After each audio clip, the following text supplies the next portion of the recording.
আমার পুলুর ঘুমটা দেখুন, পিলু কেমন ঘুমাচ্ছে, কেমন ঘুমায় বিছানার মধ্যে, মশারি দিয়ে ছোট্ট বাচ্চার মতো ঘুমাচ্ছে। দেখুন, ও আমার ছোট্ট বাচ্চা কীরকম ঘুমাচ্ছে দেখুন। ওইরকমভাবেই শোয়, চারিদিকে বালিশ ঘিরে বাচ্চা যেমন শোয় ওরকম। এরকম গুছিয়ে না দিলে উনি ঘুমাবেন না, ওর অস্বস্তি হবে। স্বপ্ন দেখছে, দৌড়াচ্ছে মনে হয়। 7টা বাজে ঘড়িতে, 7:30 বাজে, এখনও ওনার ঘুম ভাঙেনি। ঘুম থেকে উঠে তারপর আমাকে ডাকবে। আমি তো কখন থেকে উঠে বসে আছি,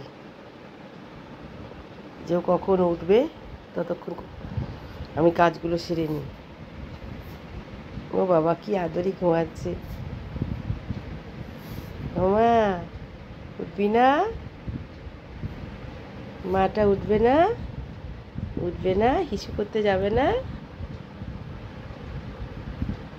ও রে বাবা, এটা কি শোয়া? এটা কি শোয়া হলো?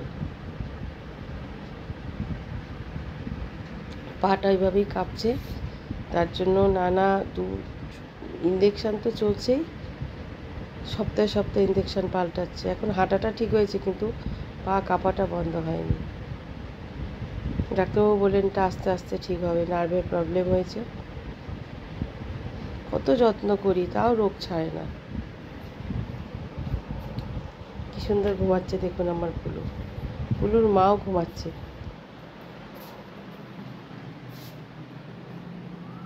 এই যে 7টা বাজে এখনও।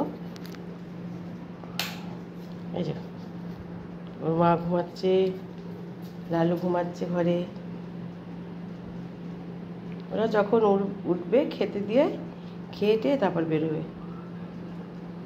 নিশ্চিন্তে ঘুমাচ্ছে, শান্তিতে ঘুমাচ্ছে, যা কোনো গাড়ি ধাক্কার ভয় নেই, কোনো মানুষ মারার ভয় নেই, কোনো পশু কামড়ানোর ভয় নেই। ওলে বাবা, লে বাবা।